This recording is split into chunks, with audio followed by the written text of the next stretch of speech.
Property Show, the only show of its kind where experts advise you on the right projects to buy into along with markets that are bucking the trend.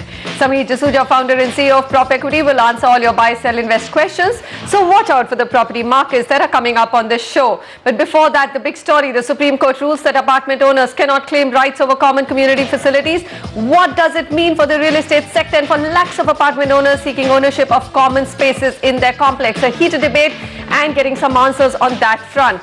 Noida, of course, at 52 lakh rupees as we go cruise all the cities. Gurgaon at 1.5 crore. What are the best apartments to buy? Mumbai 1.7 crore and Hyderabad 60 to 70 lakhs. These are just some of the key cities we'll be covering today. There'll be much more.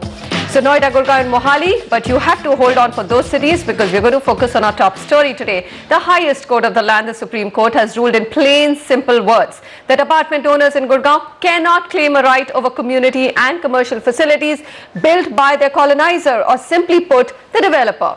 Now this judgment assumes significance for the sector pan-India, since it clears the air over who can claim ownership over common areas like staircases, lifts, etc., and community and commercial facilities like clubs, shops, schools, etc. What exactly has the Supreme Court said, and is this the last of the fight between builders and apartment owners? Vasudha Sharma finds out. The Supreme Court has delivered a new twist to the fight over common areas between apartment owners of Gurgaon and private builders. DLF Limited versus Manmohan Law and others, a case that's being fought between India's biggest real estate developer and residents of Gurgaon's oldest apartment complex, Silver Oaks, is making history, rewriting the country's housing laws. The Apex Court, in its order dated 10th December 2013, has said the ownership right over the land earmarked for schools, hospitals, community centers and other community buildings rests on the colonizer. Apartment owners are not entitled to an undivided interest or possession over community and commercial facilities unless specifically provided by the colonizer in the statutory declaration. So far as apartment owners are concerned, they have only a right of user. With this verdict, the Supreme Court has quashed the September 2009 judgment of the Punjab and Haryana High Court, where it had ruled in favor of apartment owners, entitling them to undivided interest in common areas and common facilities. Feeling vindicated in their stand of having a legal right over the community and commercial facilities that they build with apartments, the industry is hailing this verdict. Well, I think it's a great shot in the arm for transparency, because both the Supreme Court judgment and there has been a parallel judgment in Allahabad High Court also.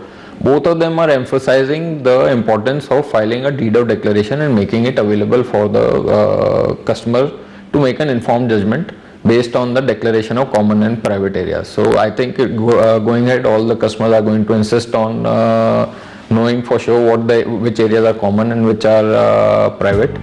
But on what points has the Supreme Court differed with the High Court's interpretation?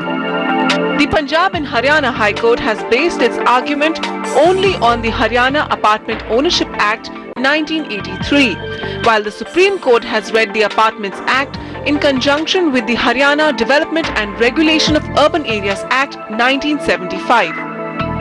Making a clear distinction between common areas and community facilities, the Supreme Court has inferred that under the Apartment Act, a colonizer is duty-bound to provide an undivided interest in common areas and facilities. But under the Development Act, when it comes to community and commercial facilities, ownership of land lies only with the builder unless and until transferred to the government. But the legal side representing apartment owners is questioning the applicability of the Development Act in this case. Apartment Acts, irrespective of which state has drawn it, has an overriding effect over any Development Act, because group housing is a separate entity altogether, which is why town planners, National Building Code, the governments, successive governments, even countries, smaller countries, respect group housing societies as a separate entity, and separate laws are made for that. So this should have an overriding effect over any other older act. But the apartment owners who have been leading this fight say the Supreme Court's judgment is incomplete and there is strong scope for a review. See, the principle of law is that once earlier bench of 2 judges has ruled in Halchand Lalluchand that it is not up to the builder to file whatever declaration suits his convenience, then a later bench cannot overturn that and say that he can file whatever suits his convenience. Gurgaon's apartment owners under a united federation are now preparing to take this battle to its next round. But clearly, because of this legal tussle, several misinterpretations of the housing laws will be debunked. Vasudha Sharma, NDTV. So, Supreme Court has pretty much in this verdict held that apartment owners can't claim undivided interest in community and commercial facilities as these belong to the developers. The judgment, of course, like we said, impacts lakhs of families living in housing projects in Haryana, where ownership over common areas and facilities remained a big bone of contention between the developer and apartment owners. With me in the studio to thrash out this issue is Rohit Raj Modi, Director, Ajiana Homes Private Limited, with a developer point of view, and Vaibhav Gaggar, Partner Gaggar and Associates, Solicitors and Attorneys. Of course, he was a part of the larger permission to develop DLF City